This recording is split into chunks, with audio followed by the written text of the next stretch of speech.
जय हिंद दोस्तों, कैसे हो आप सभी। उम्मीद करूंगा कि आप सभी बहुत ही बढ़िया होंगे। तो आज के इस वीडियो में हम बात करने वाले हैं आरआरबी एनटीपीसी भर्ती 2025 से, जिसके अंदर आपका एग्जाम स्टार्ट हुए थे 5 जून से स्टार्ट हुए थे। आज आपकी हो चुकी हैं 20 जून, यानी कि 19 जून तक आपकी टोटल कितनी शिफ्टों के अंदर एग्जाम हो चुके हैं। तो वो आपकी टोटल कितनी शिफ्ट हो गई? 36 शिफ्ट हो गई। कितनी शिफ्टों होगी?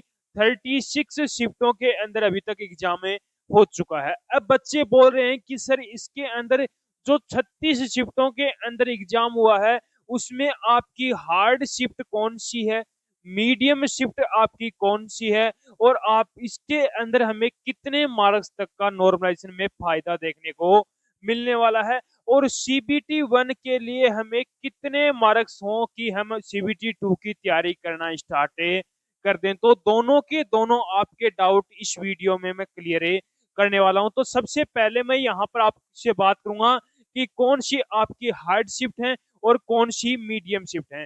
जो हार्ड शिफ्ट है उनके अंदर आपको कितने मार्क्स तक का नॉर्मलाइजेशन में फायदा मिलेगा, और मीडियम शिफ्ट के अंदर कितने मार्क्स तक का फायदा मिलने वाला है। तो सबसे पहले यहाँ पर आप देख लो कि हार्ड शिफ्ट कौन सी है और मीडियम शिफ्ट कौन सी है। तो सबसे पहली जो अपनी हार्ड शिफ्ट है वो कौन सी है? 5 जून की जो फर्स्ट शिफ्ट है वो आपकी क्या है? हार्ड शिफ्ट है। फिर उसके बाद में 10 जून की फर्स्ट और सेकंड शिफ्ट आपकी हार्ड शिफ्ट थी। 6 जून की फर्स्ट और सेकंड शिफ्ट। 12 जून की जो फर्स्ट शिफ्ट है वो भी आपकी हार्ड शिफ्ट है। 13 जून की सेकंड शिफ्ट आपकी हार्ड शिफ्ट है। 9 जून की फर्स्ट शिफ्ट आपकी हार्ड है। 14 जून की फर्स्ट शिफ्ट। 16 जून की सेकंड शिफ्ट। 17 जून की फर्स्ट और सेकंड, और 18 जून की सेकंड शिफ्ट। ये आपकी शिफ्ट क्या है? आपकी हार्ड शिफ्ट है। अब मीडियम शिफ्ट की यदि मैं बात करूं तो मीडियम शिफ्ट के अंदर 5 जून की सेकंड और थर्ड शिफ्ट आपकी हार्ड थी। 11 जून की फर्स्ट शिफ्ट आपकी हार्ड थी।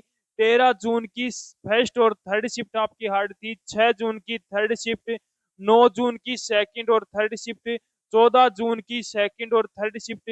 16 जून की फर्स्ट और थर्ड शिफ्ट। 17 जून की थर्ड। 18 जून की फर्स्ट और थर्ड शिफ्ट। 10 जून की थर्ड, और 12 जून की सेकंड और थर्ड शिफ्ट आपकी ये क्या है? मीडियम शिफ्ट है। ये आपकी कौन सी हो गई? मीडियम शिफ्ट हो गई। और ये है आपकी हार्ड शिफ्ट। अब मैं बात करूं कि हार्ड शिफ्ट के अंदर आपको कितने मार्क्स तक का नॉर्मलाइजेशन में फायदा देखने को मिलेगा। तो लगभग लगभग आपको 12 से 16 मार्क्स तक का आपको इनके अंदर इन शिफ्टों के अंदर मार्क्स में फायदा देखने को मिलने वाला है। इन जो हार्ड शिफ्ट है इनके अंदर 12 से 16 मार्क्स तक का फायदा देखने को मिलेगा। अब मैं बात करता हूं मीडियम शिफ्ट की। तो मीडियम शिफ्ट के अंदर आपको लगभग लगभग 7 से 10 मार्क्स तक का आपको इनके अंदर फायदा देखने को मिल सकता है। मीडियम शिफ्ट के अंदर कितने मार्क्स तक का?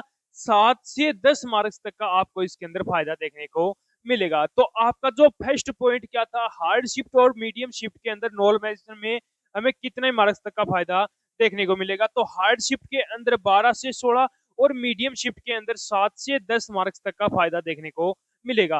तो यहाँ पर आपका जो फर्स्ट पॉइंट है वो क्लियर हो गया। अब हम बात कर लेते हैं कि जो सीबीटी 1 पास करने के लिए आपको कितने मार्क्स चाहिए, यानी कि सीबीटी 2 के लिए हमें, सीबीटी 2 के लिए जो कैंडिडेट तैयारी करें उनके कितने मार्क्स हो, उस पर हम बात करते हैं। यहाँ पर कट ऑफ की यदि मैं बात करूं तो काफी बच्चों से हमने डिस्कस किया, तो उन बच्चों ने बहुत ही कम क्वेश्चन अटेम्प्ट किए हैं। यानी कि हमने काफी बच्चों से पूछा कि आपने कितने क्वेश्चन अटेम्प्ट किए हैं, तो जो उनके एवरेज क्वेश्चन बता रहा हूं वो आपके लगभग, किसी बच्चे ने 75 क्वेश्चन अटेम्प्ट किए हैं, किसी ने 80, और किसी ने 85, यानी कि लास्ट कैंडिडेट है वो 85 क्वेश्चन ही अटेम्प्ट कर पाए हैं।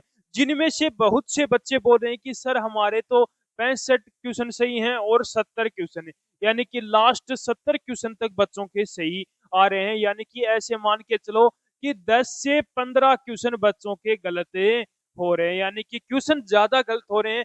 बच्चों ने अटेम्प्ट काफी किए हैं लेकिन क्वेश्चन गलत बहुत ज्यादा हो रहे हैं। अब ये भी आपका डिपेंड करता है कि आपके आंसर की आने के बाद में पता चलेगा कि आपके कितने क्वेश्चन सही हैं, कितने क्वेश्चन गलत हैं। तो आंसर की आने के जस्ट बाद में आपको है वो CBT 2 की तैयारी करना स्टार्ट कर देना आप। लेकिन काफी बच्चों के बोल रहे हैं कि सर हमारे इतने मार्क्स बन रहे हैं, क्या हमारा CBT 2 के लिए बुलाया जाएगा? तो वो बता देता हूँ। तो सबसे पहले मैं जनरल कैंडिडेट की मैं बात करूँ, तो जिस भी कैंडिडेट के लिए मैं आपको जो माइनस मार्किंग करने के बाद की जो कट ऑफ बता रहा हूँ, तो जिस भी कैंडिडेट के जनरल कैटेगरी से है और उसके 70 से 75 के बीच में मार्क्स बन रहे हैं, 70 से 75 के बीच में मार्क्स बन रहे हैं, तो वो कैंडिडेट क्या है यहाँ पर सेफ रहने वाला है। ये आपका 65 से 70 क्वेश्चन सही आ रहे हैं, ये एक्चुअल में सही नहीं है। काफी बच्चे बोल भी रहे हैं कि सही इतने ही क्वेश्चन सही है, लेकिन काफी ज्यादा के 70 से ऊपर भी क्वेश्चन सही आ रहे हैं। तो जनरल की बात करूं तो 70 से 75, ओबीसी की बात करूं तो ओबीसी के अंदर 65 से 71 के बीच में मार्क्स हैं जिस भी कैंडिडेट के, तो वो कैंडिडेट भी क्या है यहाँ पर सेफ रहने वाला है। ये आपको मैं जो आपके रेड जोन है यानी कि हाईएस्ट जोन है उनकी कट ऑफ है मैं बता रहा हूँ, और जो आपके सेफ जोन है उनकी मैं बात करूँ तो आप इसके अंदर -5 करके चलेना, वो आपके सेफ जोन के अंदर रहने वाली है।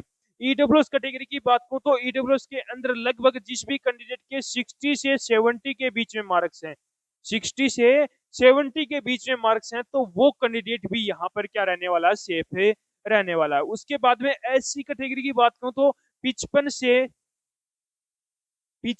से और 65 के बीच में जिस भी कैंडिडेट के मार्क्स हैं, 55 से 65 के बीच में जिस भी कैंडिडेट के मार्क्स बन रहे हैं, तो वो कैंडिडेट भी यहाँ पर क्या रहने वाला, सेफ रहने वाला है। एसटी की बात करूं तो एसटी के अंदर जिस भी कैंडिडेट के 50 से 60 के बीच में मार्क्स बन रहे हैं, तो वो कैंडिडेट भी क्या है यहाँ पर सेफ रहने वाला है। यदि आपके काट पीट के यानी कि जो माइनस मार्किंग करने के बाद में यदि आपके इतने मार्क्स बन रहे हैं, तो आप कैंडिडेट क्या हो यहाँ पर सेफ रहने वाले हो। तो दोनों के दोनों मैंने आपके डाउट क्लियर कर दिए, नॉर्मलाइजेशन का जो डाउट था वो भी क्लियर कर दिया है, और जो आपकी कट ऑफ यानी कि काफी बच्चों के जो मैसेज आ रहे कि सर हमारे इतने मार्क्स बन रहे हैं, तो उनका भी मैंने आपको बता दिया कि आपके कट ऑफ क्या रहने वाली है। यदि अभी भी कोई बच्चे का कोई डाउट बचा हो तो वो एक बार कमेंट बॉक्स में कमेंट जरूर करना, उसका मैं रिप्लाई बहुत जल्दी करने वाला हूं। तो उम्मीद करूंगा कि आपको हमारा ये वीडियो पसंद आया होगा, तो एक बार लाइक शेयर सब्सक्राइब जरूर करना और कमेंट करके एक बार जरूर बताना कि आपको हमारा वीडियो कैसा लगा।